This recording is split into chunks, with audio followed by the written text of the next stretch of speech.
Olá, graça e paz.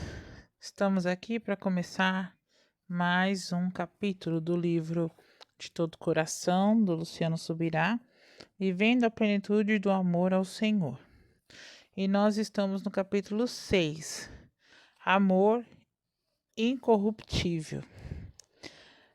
Não só estamos todos num processo de transformação, mas estamos nos tornando naquilo que amamos. Em grande medida, somos o somatório de tudo que amamos e, por necessidade moral, cresceremos na imagem daquilo que mais amamos. A.W. Tozer. Então, vamos falar sobre esse amor incorruptível, e tudo aqui é para a glória de Deus. Então, vou começar aqui a leitura do livro, tá? Em uma noite fria, Kelly, minha esposa, e eu, emocionados, avistamos a cidade de Paris do alto de um dos monumentos mais conhecidos do mundo, a Torre Eiffel. Era 3 de novembro de 2005 e comemorávamos 10 anos de casados. Embora agasalhados e abraçando apertadamente um ao outro, a sensação de calor provinha do coração. Alegres, afirmamos que nos amávamos mais do que quando ainda namorados, mais até do que quando nos casamos. Pregaríamos na Alemanha, mas Deus nos presenteou com uma passagem pela França, justamente naquela data tão especial. Ali, na Cidade do Amor, oramos agradecidos por nosso casamento. Foi inevitável lembrar de muitos casais que atendemos naquela década. Também pastoreávamos juntos há 10 anos. Quantos declaramos que já não sentiam mais nada um pelo outro. Como é triste quando um cônjuge perde o amor. Graças a Deus, muitos provaram o milagre celestial no relacionamento e resgataram no Senhor o amor perdido. Glória a Deus, né? Porque de fato é muito triste. Como eu ouço, né, muitas pessoas também com problemas no casamento e tal, ajudo muitos. É muito triste quando a pessoa de fato não quer mais, não quer mudar, não quer tentar novamente, diz que já fez de tudo. E muitas vezes as pessoas não fizeram nada, simplesmente foram vivendo, empurrando com a barriga, até que chega um ponto que ela não aguenta mais, ela não suporta mais. Isso é muito complicado. Na mesma hora em que minha mente divagava em recordações, também pensei como seria terrível perder o amor da Kelly. Eu só poderia ser grato a Deus porque meu casamento não havia sucumbido ao longo dos anos. Pelo contrário, ficara ainda mais forte. Diante de tais pensamentos, prometi a minha esposa: eu a amarei para sempre. Em um relacionamento, é natural o desejo de não somente amar, mas ser amado. Também é normal esperar que o amor não acabe nem se corrompa. Creio que Deus deseja que entendamos a importância de amá-lo sob o mesmo prisma. Eu também creio. Sabe, eu também esses dias, eh, eu estava falando isso pro meu marido. A gente passou um tempo aí sem os filhos, né? Mas não por isso. Mas os filhos, glória a Deus, são bênção. Mas assim, a gente pôde ficar mais tempo juntos, né? Dar um pouco mais de atenção um pelo outro. E foi muito legal. A gente não fez nada de espetacular, né? De nada, de sair, de não sei o quê. Não. Ficamos em casa, né? eh, Fomos ao mercado, aquela coisa, rotina normal. Só que a gente se deu um pouco mais de atenção, porque não precisou ter aquela preocupação com as crianças, os compromissos das crianças. E foi muito legal. E eu pude ver o quanto eu amo meu marido. Mas é como o Luciano falou aqui mesmo, que às vezes a gente acaba se perdendo, né? Mas aqui eu sempre tento aplicar os ensinamentos da palavra, eu sempre tento colocar de forma que eu sempre lembre da decisão que eu tomei em relação ao meu casamento. E assim, eh, eu sinto também a mesma coisa, que eu amo meu marido muito mais do que quando eu disse sim para ele diante do altar, muito mais do começo do casamento, muito mais do que no primeiro tempo. Ele fala sempre, ele até brinca, eh, eu não te amo igual, eu te amo muito mais do que ontem e muito menos que amanhã. Ele tem essa frase para mim quase todo dia. Ele fala isso para mim. Eu te amo muito mais do que ontem e muito menos que amanhã. E eu, quando eu ouço isso, eu também vejo que é verdade, porque é um relacionamento de cumplicidade, de companheirismo, de amor verdadeiro, né? A gente fala que se ama, a gente não precisa ficar se enganando ou buscando enganar a sociedade ou as pessoas lá fora. E é verdadeiro, né? A gente não precisa mentir, graças a Deus, porque eu não suportaria viver num relacionamento de fachada ou num relacionamento falso, né? Isso tá longe de mim, tá longe do nosso relacionamento. Graças a Deus por isso. Então, quando a gente tem a certeza que a pessoa nos ama, isso fica muito mais. A gente cria uma convicção, né? E trazendo isso para o nosso relacionamento com Deus, é da mesma importância, até muito mais, porque sem o amor de Deus, esse relacionamento, ele não teria base. O nosso relacionamento não teria base, porque toda a base do nosso relacionamento está junto com o Senhor. É o Senhor que está ali e que nos ajuda e nos fortalece. Porque se não for o Senhor, esse relacionamento não vai para frente, não tem como ir para frente. Tem as diferenças, igual no meu caso, tem as diferenças de geração, não é nem porque meu marido é 40 anos mais velho que eu. Então é geracional isso aqui. Tem as diferenças de idade, tem as diferenças de pensamento, tem as diferenças de da forma de pensar, de agir, sabe assim? Poderia ser um casamento totalmente fracassado ou um casamento totalmente abusivo, porque ele poderia muito bem tentar colocar a forma dele da maneira certa e a minha ser qualquer coisa. Poderia, mas não é nada disso. Pelo contrário, a gente se entende. Claro que tem as nossas limitações, lógico, mas a gente se entende, a gente se compreende, a gente é cúmplice um do outro, a gente tá junto. E isso que é bacana. E isso que é muito importante. E Deus deseja que entendamos a importância de amá-lo sobre a mesma maneira. Pensa, pensando por essa razão, né? Declarou Paulo da seguinte forma: Efésios 6:24. A graça seja com todos os que amam nosso Senhor Jesus Cristo, com amor incorruptível. Ele colocou aqui, acho que é na tradução brasileira. Eu vou ler aqui na Nova Bíblia Viva, Efésios. Abre aí sua Bíblia, Efésios 6:24, que diz assim: que a graça esteja com todos os que amam sinceramente o nosso Senhor Jesus Cristo. Glória a Deus, né? Então isso tem que ser sincero.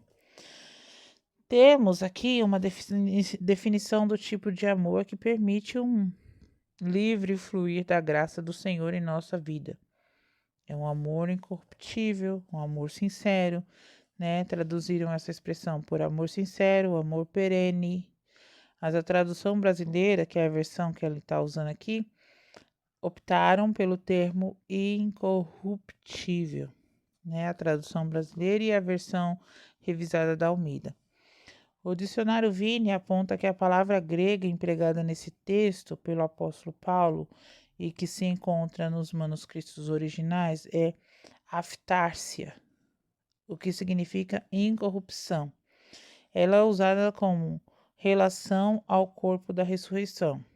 Aí tá lá em 1 Coríntios 15, versos 42, 50, 53 e 54, tá? Em uma condição associada à glória, honra e vida. Às vezes é traduzida por imortalidade também. Tá lá em Romanos 2:7 e 2 Timóteo 1:10. E de acordo com essa linha de pensamento, também pode dar a ideia de sinceridade, tá? Isso foi o dicionário Vini. Já o Lexo de Strong aponta os seguintes significados: incorrupção, perpetuidade, eternidade, pureza e sinceridade. As variações de tradução são todas cabíveis. A verdade é que não importa a tradução, por amor puro e sincero, também é aquele que traz em si perpetuidade. Esse é o amor que não apenas conserva a pureza, mas dura para sempre. No caso, se for trazendo, conforme eu falei para vocês, é um amor que o Luciano tem pela sua mulher, né? Glória a Deus, estão juntos aí todo esse tempo. E eles fizeram 10 anos de casado em 2005, né? Então, 2015 fizeram 20 anos, né? 2025 vão completar 30 anos, né? Então, glória a Deus por isso.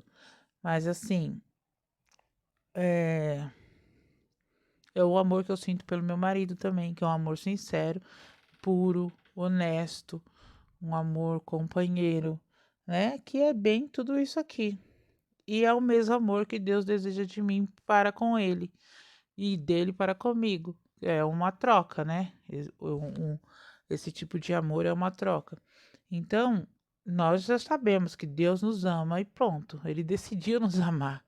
Não interessa o que nós façamos, como que nós agimos, isso não importa para o Senhor. O que importa é que ele decidiu nos amar. Essa é a soberania dele, é a forma dele de expressar as situações. Então, cabe a mim também querer esse tipo de amor para com Deus, certo? Sem explicação, sem um amor honesto, um amor puro, um amor sincero. Então, é dessa forma. Paulo, aos Efésios, faz com que reconheçamos pelo menos 2 diferentes tipos de amor que os crentes podem manifestar ao Senhor. Se há amor incorruptível, é porque também há o amor corruptível. Quando falamos, portanto, de amor ao Senhor, não basta reconhecer que há pessoas que o amam e pessoas que não o amam. Está lá em 1 Coríntios 16, 22. Se assim fosse, nossa única tarefa seria a de fazer que quem não ama passar a amar. Mas não é isso, né? O desafio é muito maior. Até mesmo dentre os que hoje professam amar ao Senhor Jesus Cristo, há aqueles que o amam com um amor incorruptível e aqueles que, infelizmente, têm permitido que o amor se corrompa. Então, existe sim. O amor incorruptível nada mais é que esse amor puro, sincero, eterno, perpetuado, né? Não tem corrupção, não importa o que o outro faça. Então, se a partir do momento que eu o amo só porque ele me dá, só porque ele faz, só porque ele me abençoa com outros olhos, significa que o meu amor não está sendo incorruptível. Meu amor está se corrompendo. Porque quando ele não fizer mais, porque ele não tem obrigação nenhuma de fazer, aí eu não amo mais. Que é o que acontece com os casamentos. Eu parei de amar porque ele fez isso, isso, isso. É um amor incorruptível. É um amor indeciso. É um amor baseado em sentimentos. E não é isso que o Senhor deseja de nós. Corrupção ligada ao ser humano. Então vamos lá. A queda de Adão e Eva no Jardim do Éden demonstra claramente a inclinação do ser humano à corrupção. Pouco tempo depois da criação e da queda, a Bíblia enfatiza que um juízo divino foi provocado pela manifestação dessa mesma corrupção. Então vamos lá. Gênesis capítulo 6, versículo 5 e depois o 9, de 1 a 13. Não, desculpa. 6, verso 5 e depois o versículo 9 até o 13, tá? O Senhor viu que a maldade das pessoas havia se multiplicado na terra e que todo o desígnio do coração delas era continuamente mau. São essas a geração de Noé. Noé era homem justo e íntegro entre os seus contemporâneos. Noé andava com Deus e gerou 3 filhos, Sem, Cã e Jafé. A terra estava corrompida à vista de Deus e cheia de violência. Deus olhou para a terra e eis que estava corrompida, porque todos os seres vivos haviam corrompido o seu caminho na terra. Então Deus disse a Noé: resolvi acabar com todos os seres humanos, porque a terra está cheia de violência por causa deles. Eis que destruirei juntamente com a terra. A verdade é que a corrupção passou a fazer parte da natureza humana afetada pelo pecado. A solução é bíblica, tá? Tal natureza precisa ser mortificada, precisa morrer através do que? Do domínio do Espírito Santo. Hoje eu estava até falando com a Adriele que a gente estava falando sobre isso, né? Porque o meu pastor, ele tem a seguinte frase: Deus é bom, o diabo é ruim e nós somos todos mais ou menos. Aí ela pegou e falou assim: nós somos mais ou menos por causa da nossa carne, por causa dos nossos erros, né, mãe? Dos nossos pecados. Eu falei: sim, filha, por causa da nossa carne. E aí acaba sendo mais ou menos, por quê? Ela falou assim: porque se eu deixo o meu pecado crescer dentro de mim, significa que eu tô longe de ser boa, né? Tô longe de ser boa e tô muito mais perto de ser ruim. Então significa que eu tô longe de Deus e muito mais perto do diabo. Falei: pois é. Então a gente tem que inverter isso, né? A gente tem que ser muito mais bom do que ruim, porque significa que quanto mais eu sou boa, significa que eu estou mais perto de Deus e menos perto do diabo. Ela é mesmo, né, mãe? Eu sim. Então por isso que é mais ou menos, porque tem uma gangorrinha aí, né? E se a gangorrinha estiver pendente mais para o lado do diabo, sinto muito, a gente está mais longe de Deus. Se a gangorrinha está mais pendente para o lado de Deus, glórias a Jesus, glória ao Senhor, significa que nós estamos muito longe do diabo. Isso é uma coisa muito boa. E olha aqui, a mesma coisa, né? Porque nós somos natureza pecaminosa. Somos caídos, contaminados, e o único que pode trazer o domínio é o Espírito Santo, né? Que vai o quê? Nos ajudar a mortificar a nossa carne. Então vamos caminhar um pouco mais nas Escrituras para observar e comprovar a natureza corrupta do homem. Um dos exemplos que mais impressiona foi o que acometeu Israel no deserto. Logo depois que o Senhor tirou o povo do Egito com mão forte, sinais e prodígios. Moisés subiu ao monte e para receber os mandamentos e ouvindo de Deus a seguinte afirmação: E o Senhor me disse: levante-se, desça depressa, porque o seu povo que você tirou do Egito já se corrompeu. Já tá ruim, deu ruim, Moisés. Vamos. Então, bem depressa, se desviaram do caminho que lhes ordenei. Fizeram uma imagem fundida para si. Deuteronômio 9:12. Então, nós estamos falando de uma geração que viu a glória do Senhor. Aquela geração de Israel, né? como nenhuma outra geração viu um mar se abrir, nenhuma outra geração viu a comida cair do céu, nenhuma outra geração viu a água saindo da rocha, nenhuma outra geração, nenhuma outra nação viu, né, os milagres acontecendo dessa forma como aconteceu. Pessoas, tendo as roupas não gastas, 40 anos ali e as roupas intactas, comida todo dia caindo do céu. Olha só que coisa grandiosa, né? Rio se abrindo, porque o Rio Jordão se abriu também. Então, quanta coisa, né, aconteceu ali, mas mesmo assim eles se corromperam, porque o relacionamento com Deus mal tinha começado e eles já se haviam corrompido. Eles tinham acabado de ver o mar se abrir, gente. Vocês já pensaram nisso? Viu a nuvem, viu a glória de Deus, viu lá o Senhor falando através dos trovões, relâmpagos, mas não sei o quê. Viram tudo isso. E mesmo assim, eles se corromperam. Aquela geração deveria ter o quê? Amado ao Senhor.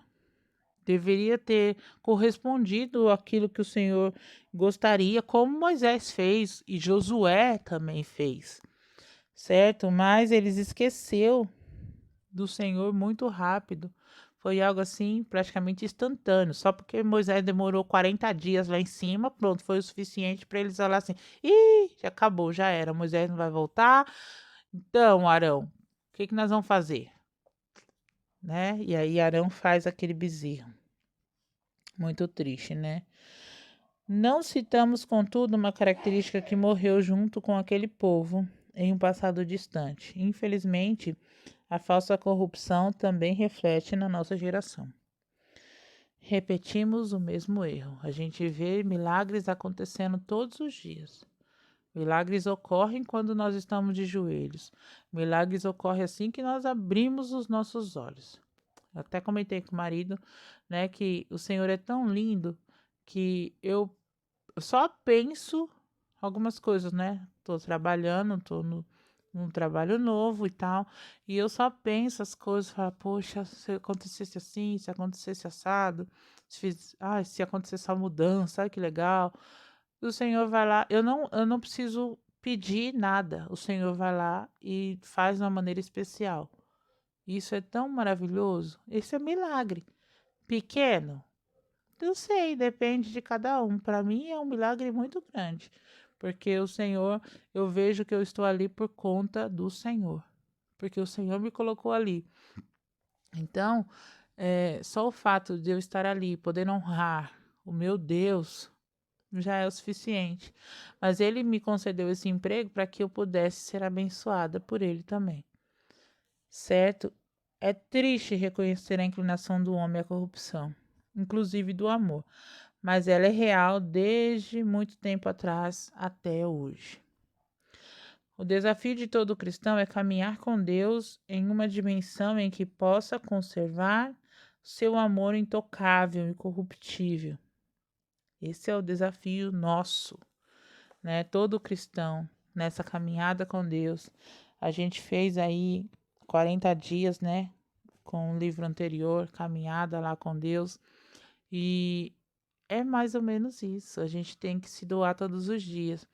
Tem dia que a gente não tem tempo de ficar dentro do quarto, prostrado de joelho e tal. Tem vezes que não. Mas é ótimo, é excelente quando a gente pode entrar no nosso quarto, fechar a porta e ali, uau, ver a glória de Deus descer. É maravilhoso, mas às vezes não é possível. Tudo bem, mas nem por isso a gente vai deixar de olhar as coisas que o Senhor tem feito, de contemplar, de agradecer, de louvar, de adorar a Deus, com as coisas que o Senhor tem nos dado e de fato enxergar o Senhor e buscar louvá-lo e adorá-lo de verdade, com esse amor aqui intocável, esse amor incorruptível. É isso que a gente precisa. E se vamos supor que eu não fosse abençoada lá no meu serviço, no sentido de que nada do que eu imaginava aconteceu e tal, eu iria parar de amar o meu Deus? Não. eu nem sequer iria, vamos supor, resmungar com ele, talvez, mas nem teria como colocar a culpa nele, porque eu nem cheguei a pedir, assim: "Ah, Deus", eu poderia ter feito, como eu fiz: "Ai, seria tão legal se acontecesse tal coisa, olha só, né, ai, seria muito bom se acontecesse isso, isso e isso", né. E foi isso que eu fiz. E o Senhor: "Ah, ok, tá bom, filha".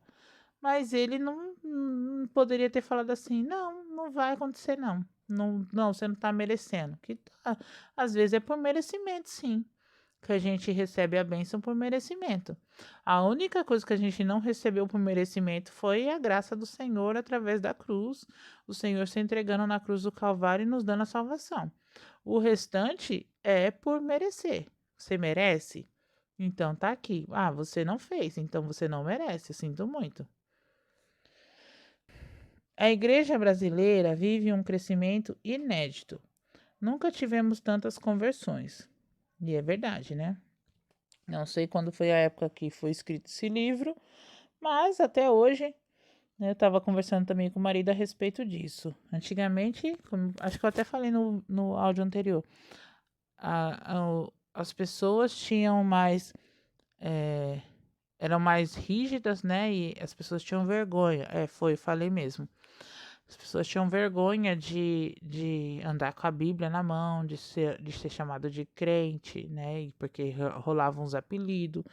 Mas o que acontece? Hoje não. Hoje a igreja brasileira é muito mais livre. Você pode chegar no seu serviço e falar que você é crente, que você é cristão. Claro que se você quiser.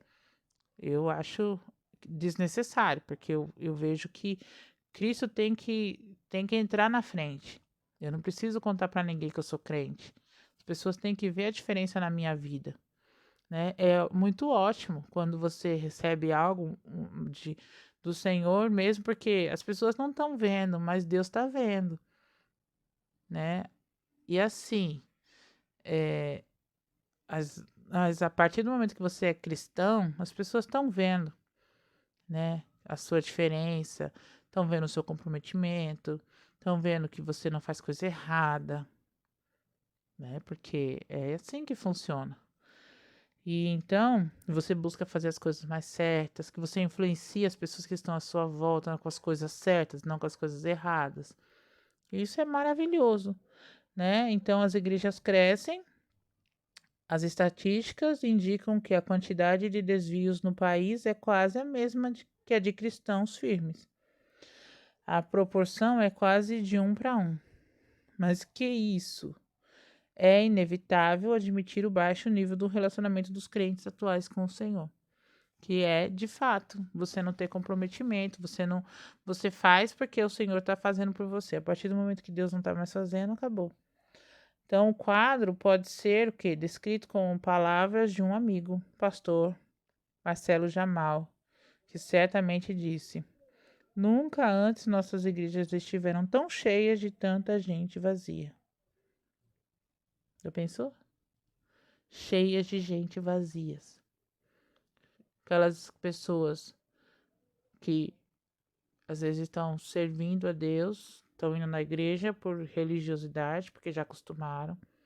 Aquelas pessoas que estão indo para praguejar o irmão, para ficar fofocando, para um clubinho, né? E isso é triste, a gente não pode deixar que isso continue. A gente tem que ter compromisso com Deus.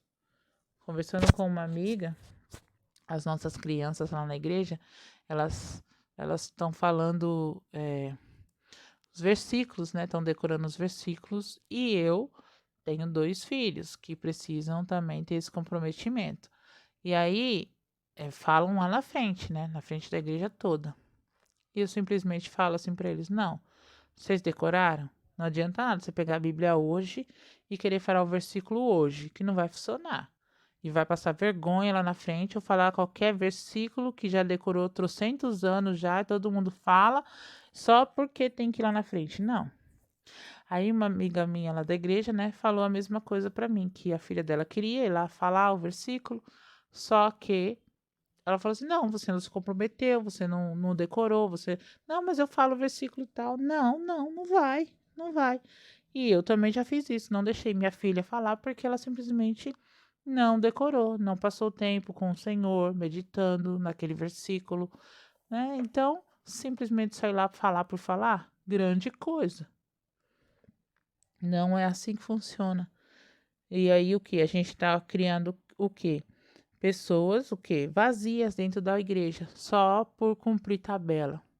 Não, não é assim que funciona, né?